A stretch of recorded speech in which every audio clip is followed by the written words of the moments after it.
비만은 질병입니다. 살이 찌면 안 아프던 것이 아프기 시작합니다. 마치 감기 걸린 것처럼. 왜 이렇게 자도 피곤하지? 갑자기 무릎이 왜 이렇게 아프지? 요즘 몸이 좀 이상하네. 혹시 이런 생각이 드신다면 무조건 다이어트 하셔야 합니다. 더 이상 다이어트 할 때 칼로리는 중요하지 않습니다. 제가 알려드리는 거 딱 한 달만 해보세요. 아니, 딱 2주만 해보셔도 됩니다. 살이 빠지는 게 느껴질 거고요. 몸이 가벼워질 거고 건강해지는 게 바로 느껴질 겁니다. 안녕하세요, 스코치입니다. 저는 현재 한 8년 정도 다이어트 코치로 활동하고 있고요. 현재는 오프라인에서 부천의 신중동에서 센터를 운영하고 있습니다. 현재 약 60명 정도 되는 회원님들을 관리하고 있고요. 1대1로 다 카톡 관리하면서 습관 개선해드리고 운동시켜드리고 이렇게 하루하루를 보내고 있습니다. 지금까지 거쳐간 회원님들은 정말 셀 수 없이 많은데, 그렇게 많은 회원님들을 관리하면서 제가 사실 느낀 것들도 많고 알려드리고 싶은 것도 많아서 이렇게 유튜브를 시작하게 됐습니다. 제가 이렇게 회원님들을 관리하면서 일주일에 한 번씩 회원님들과 미팅하는 시간이 있거든요. 미팅을 하면서 이런 말들을 사실 많이 해요. 회원님, 살이 쪄서 몸이 아픈 게 아니라요, 몸이 아파서 살이 찌는 겁니다. 자꾸 달달한 게 땡기고 식욕 조절이 안 되고 배가 부른데도 계속해서 먹고 폭식을 하고 과식을 하고 밤만 되면 야식이 생각나고 맵고 짜고 자극적인 음식들만 생각나는 게 살이 쪄서가 아니라 몸이 아프다는 신호를 보내고 있는 거예요. 이런 살이 찌는 행동들의 원인은 다시 한번 강조하지만 내 몸이 고장났기 때문입니다. 더 정확히는 내 몸에 호르몬들이 고장났기 때문이에요. 그럼 어떤 호르몬이 고장나서 이렇게 비만이 되는 건지, 고장난 호르몬은 어떻게 해야 다시 고칠 수 있는지, 오늘 영상은 그거에 대해 이야기 한번 해보겠습니다. 첫 번째 호르몬은요, 우리에게 가장 익숙한 호르몬 인슐린입니다. 당을 섭취하면 우리 몸에 혈당이 올라갑니다. 혈당이 올라가면 인슐린이 분비가 되고요. 그 분비된 인슐린은 다시 혈당을 낮춰주는 역할을 합니다. 이때 인슐린이 그 제 기능을 하지 못하면 혈당을 낮추는데 어려움을 겪게 돼요. 그래서 우리 몸에서는 인슐린이 더 많이 나오고요, 또 많이 나옵니다. 이렇게 인슐린이 계속해서 과다하게 분비가 되면 결국에는 우리 몸에 인슐린 저항성이라는 게 생깁니다. 바로 인슐린이 고장난 거죠. 이렇게 인슐린이 고장나서 제 기능을 하지 못하면 결국엔 내 몸에 인슐린이 쌓입니다. 이렇게 쌓인 인슐린은 지방을 만들어내요. 즉 살이 찌는 거죠. 또한 혈당 스파이크를 일으켜서 당을 계속 땡기게 합니다. 계속 달달한 게 먹고 싶고요. 달달한 음식이 머릿속에서 떠나질 않고 밥을 먹은 지 얼마 되지도 않았는데 또 뭔가 먹고 싶고 또 달달한 게 먹고 싶은, 그게 바로 이 인슐린이 고장났을 때 나타나는 현상입니다. 그 다음 두 번째 호르몬은 배고픔을 느끼게 하는 그렐린과 배부름을 느끼게 하는 렙틴입니다. 이 두 개 호르몬은 우리가 밥을 먹는 데 있어서 아주 직접적인 영향을 주는 호르몬인데요. 배고픔 호르몬인 그렐린은 말 그대로 내 몸에 당이 떨어졌을 때, 에너지가 필요로 할 때 분비가 돼요. 반면에 배부름 호르몬인 렙틴은 우리가 음식을 씹는 순간 분비가 됩니다. 그래서 음식을 먹고 시간이 지날수록 느껴지는 배부름, 이 배부름은 렙틴에 의한 건데, 배고픔 호르몬인 그렐린이 고장나면 배가 시도 때도 없이 고픕니다.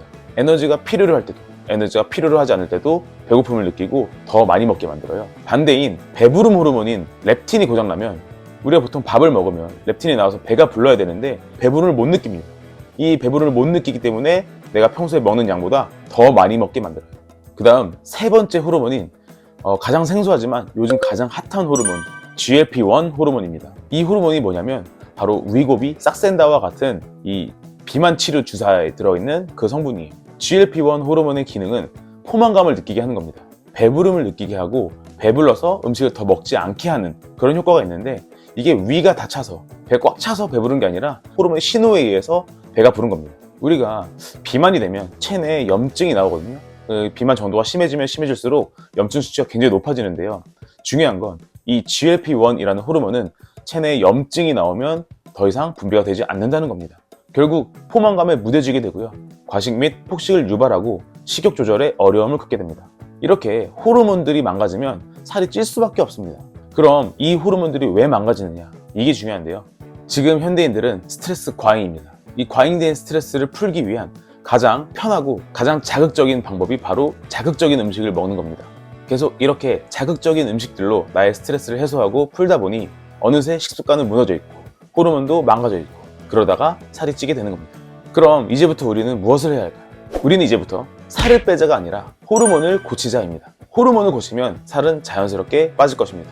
그래서 이 호르몬들을 고칠 수 있는 가장 핵심적인 방법을 알려드릴게요. 내 몸에 고장난 호르몬들을 고치기 위한 가장 핵심적인 방법, 바로 식이섬유입니다. 식이섬유를 먹으면요, 여러분들 싹센다, 위고비, 이런 비만 치료 주사를 맞는 것과 같은 효과를 봅니다. 즉, 식이섬유를 먹으면 GLP-1 호르몬이 나온다는 겁니다. 포만감을 느끼게 하고요. 먹는 양이 줄어들게 됩니다. 또 혈당을 안정화시켜줘서 인슐린 저항성을 낮춰줍니다. 즉, 고장난 인슐린도 고쳐줄 수 있는 게 바로 식이섬유입니다. 그래서 야채를 먹으면 칼로리도 낮고 먹어서 배가 부를 만한 그런 음식은 아닌데, 배가 부른 이유는 이런 GLP-1 호르몬이 활성화되고요. 인슐린 저항성이 개선되기 때문에 금방 배가 부르고 먹는 양이 줄어들게 되는 겁니다. 그래서 제가 회원님들한테 항상 야채 많이 먹어라, 야채 많이 먹어라 이런 말들을 많이 하는데요. 회원님들이 항상 하는 말이 있어요. 야채 먹기 너무 힘들어요. 맛없어요. 이 말이 제일 많거든요. 생으로 드시기 힘드시다면 쪄서 먹거나 데쳐서 먹는 것도 괜찮습니다. 심지어 갈아서 먹는 분들도 계세요. 다만 야채에 열을 가하면 비타민이나 미네랄 같은 미량 영양소들은 좀 파괴될 수 있습니다. 그러나 가장 우선 목표를 식이섬유 섭취로 하신다면 이렇게라도 드시는 걸 추천합니다. 여기서 주의할 점, 여러분, 식이섬유 많이 먹으면 변비 예방된다, 화장실 잘 간다 이런 말 들어보셨죠? 맞습니다. 맞는데요, 이 말만 듣고 식이섬유만 많이 먹으면 변비 걸립니다. 왜냐? 식이섬유는 그만한 충분한 물을 같이 마셔주셔야 변비 예방 효과를 볼 수 있기 때문에 여러분들 꼭 물 같이 많이 마셔주셔야 돼요. 물은 하루 섭취 권장량이 체중 25kg당 1리터 정도로 알고 있는데요. 만약 체중이 50kg면 물 2리터 정도 마셔주시면 되겠습니다. 맹물 먹기 힘드시면 허브차나 티로 드셔도 되는데요. 카페인이 많이 들어있는 커피나 녹차 또는 이뇨작용이 있는 우엉차 같은 걸로 2리터를 채우진 마세요. 한국영양학회 기준 식이섬유 하루 권장 섭취량이 남자는 25에서 30g 정도 되고요. 여자는 20g이라고 합니다. 그래서 이게 얼마나 되는 건가 한번 제가 찾아봤거든요. 보통 다이어트 한다고 야채 드시면 양상추, 양배추 많이 드시잖아요. 그래서 양상추 또는 양배추 기준으로 제가 보니 하루에 권장량 채우려면 하루에 1kg씩 먹어야 된다고 해요. 야채의 유일한 단점이 맛이 없는 건데 이 맛없는 걸 1kg나 매일 먹으라고? 아, 난 못해. 이런 생각 드시죠? 저도 못하겠습니다. 그래서 찾아보니 야채 말고도 식이섬유가 많이 들어있는 다양한 식재료들이 있더라고요. 귀리, 현미, 콩, 해조류, 미역, 견과류, 버섯 이런 식품에 식이섬유가 굉장히 많이 들어있습니다. 그래서 제가 식품별 식이섬유가 얼마나 들어있는지 정리해 놓은 자료가 있거든요. 그래서 그 자료를 제가 무료로 배포해 드리려고 합니다. 해당 영상에 더보기란에 링크를 남겨놨는데요. 그 링크를 통해 들어오셔서 이름과 연락처를 기입해 주시면 제가 그 연락처로 무료 자료를 보내드리겠습니다. 호르몬을 고치고 몸을 건강하게 만드는 방법은 식이섬유를 먹는 것 이외에도 많습니다. 잠도 잘 자야 되고요. 운동도 해야 되고요. 정제당도 줄여야 되고 스트레스도 풀어야 되고 많습니다. 그런데 잠을 잘 자는 것도, 당을 줄이는 것도, 운동을 하도록 몸을 움직이게 하는 것도, 이 모든 것의 스타트는 식이섬유라고 생각합니다. 제가 8년 동안 회원님들을 관리하면서 봐온 게 있는데요. 운동을 나오는 게 정말 아무렇지도 않은 일상처럼 나오시는 분도 계시고요. 반대로 운동을 거의 강제로 끌려 나오듯이 하시는 분들도 계십니다. 근데 저는 이게 습관이라기보다는 호르몬의 영향이 있다고 생각합니다. 운동을 꾸준히 매일매일 잘 나오시는 분들은 내 몸의 호르몬들이 몸을 움직여 이렇게 뇌에다가 신호를 준다고 생각하고요. 운동을 나오는 게 힘드신 분들, 하루하루 나오는 게 고역이신 분들, 아직 호르몬들이 고쳐지지 않아서 뇌에다가 움직이지 마 이런 신호를 보내고 있다고 생각합니다. 야식을 못 참는 것에 있어서도, 식단을 잘 하지 못하는 것에 있어서도 이 모든 것은 다 호르몬의 영향이 있다고 생각합니다. 그래서 여러분, 다이어트 하는 데 있어서 의지가 강하고 약하고는 크게 중요하다 생각하지 않습니다. 아무리 의지가 강한 사람들도요, 호르몬이 망가지면 무너지게 돼 있어요. 더 이상 다이어트의 성공과 실패 여부는 여러분들의 의지 문제가 아니라는 거. 여러분들의 의지보다 내 호르몬이 과연 내 몸에서 어떤 일들이 일어나고 있는지 이거를 체크하고 그 호르몬들을 고치는 게 다이어트 성공의 비결이라 생각합니다. 제가 8년 동안 다이어트 코치를 하고 있는데 코치로서 저도 완벽한 사람이 아니에요. 살이 찔 때도 있고 살이 좀 쪘으면 뺄 때도 있거든요. 근데 확실히 살이 찔 때 그때는 운동하기 정말 싫더라고요.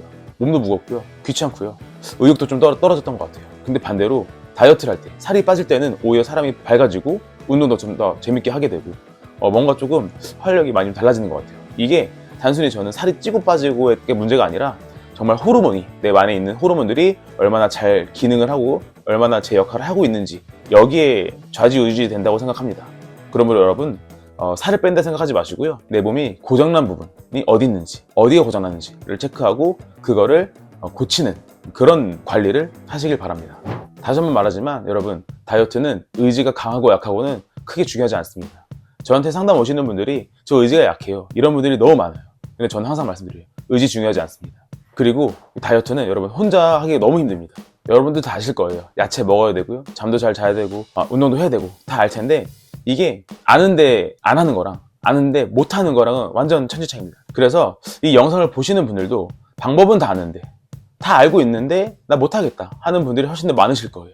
그런 분들을 위해서 제가 사실 오프라인 관리뿐만 아니라 이제 온라인 관리까지 같이 시작했습니다. 나는 좀 관리를 좀 받아보고 싶다, 확실하게 관리 받아서 이번에 다이어트를 좀 제대로 한번 해보고 싶다 하시는 분들이라면 아래 고정 댓글 확인해 주세요. 마지막으로 오늘 영상이 유익하셨다면 여러분들 좋아요와 구독 부탁드립니다. 감사합니다.